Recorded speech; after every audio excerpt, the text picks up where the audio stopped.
it's Lindsay. Today I'm doing the 25 bookish facts tag. So since I just started my channel, I wanted to put something up where you guys could kind of get to know me because you know my reading taste a little bit by now.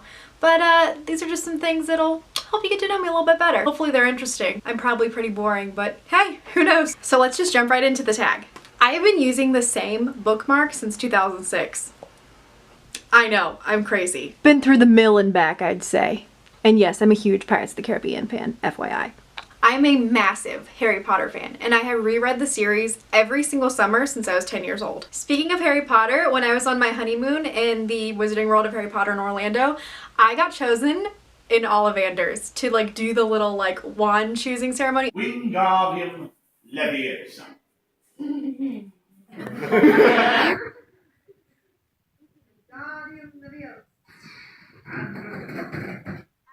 Well, that is definitely not your wand. Yeah, try it.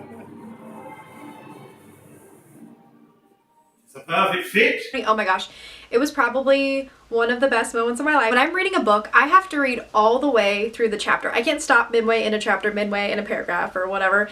That bothers me. So even if I'm in a bad situation where I need to put down the book, I won't. I will finish that chapter before I stop. In my first grade class, we had this 100 baggy book challenge, which was where first graders take home a little book in a bag and they have to read 100 of these little books in 1 year.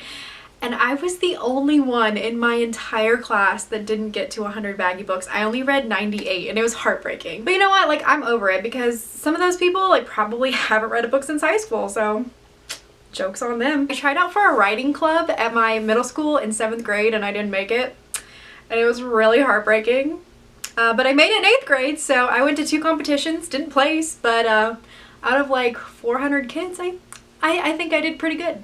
Over the years, I've trained myself to read moderately well with background noise. It's very hard to do. And you actually have to practice at it to get good, to like accumulate the skill. And I've done that because when I first started, I was terrible. I could not read with any background noise whatsoever, but now, pretty good at it. I will make myself read 100 pages of a book before I decide to put it down. That way I felt like I've given the book a fair shot. I've invested over an hour into the reading. And if I still don't like it at that point, I'm not gonna waste my time on it. Life's too short. My love of reading started when I was a little girl and my grandma would read me a Junie B. Jones book before I went to bed every night, and I have the complete collection now because of her. Junie B. Jones will always have a special place in my heart because of that. When I first started reading YA, I was terrified to go into the YA section. Like I had been in middle grade my whole life, and then going into YA, I was sure if I walked in there, someone would like come up to me and be like, "You don't belong here." I kind of feel the same way like when I just started reading adult, so I kind of felt the same way about that. But you know, I'm getting over it. Like no one's attacked me yet, so it's good. But does anyone else feel that way? Like, do you feel like you're unwanted in a section and like you're an imposter and you don't belong? Like, let me know, because I can't be the only one that feels that way. I've been a writer all my life, and I've written and completed 3 books, and the book I'm working on now is one that I plan to be published someday. I have a personal book club that I do with my 4 best friends from high school. It keeps us connected even though we're kind of spread across the country now, and it really is wonderful. And right now we're reading The Sun Is Also a Star, which is on my top 4 list of best reads of 2017. Go check it out if you haven't already. I love books where the ending is sad or someone important dies. I prefer a sad ending to a happy ending, or at least a bittersweet ending. If I'm reading a book that has a sex scene in it and I'm in public, I feel like other people are reading my mind, and I feel really uncomfortable. The longest book I ever read was the Bible, and then after that was Clash of Kings.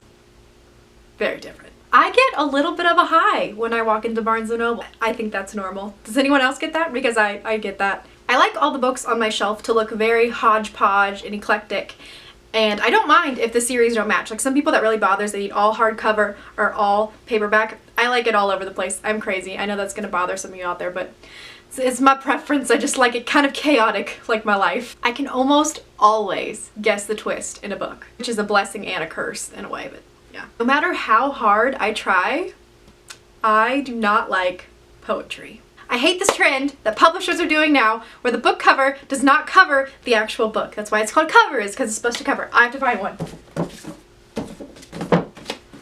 This, okay? This bothers me. Do you see this? There's like a centimeter of space. And guess what? The book never, okay, this one's been smashed, so bad example. But it never lays flat. It'll always be like this, up in the air, because it doesn't cover.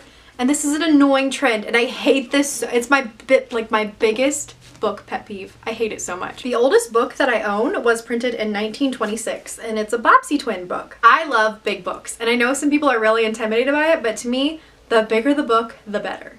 If it's well written. That's the caveat. If it's well written, I love big books. I have a cat named Rowena, and she's named Rowena after Rowena Ravenclaw from the Harry Potter series. But we call her Wiener, which is kind of weird. It's a long story. On average, I read between 2 to 3 hours a day. I went to the midnight release of Harry Potter and the Deathly Hallows, and I finished the book in 13 hours.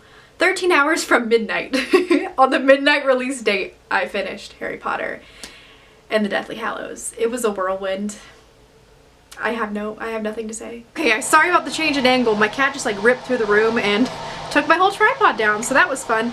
But I just wanted to say thank you so much for watching my 25 bookish facts. I hope you had fun. I did. Let me know some bookish facts about you guys in the comments below. Don't forget to like and subscribe, and I'll see you in the next one. Bye!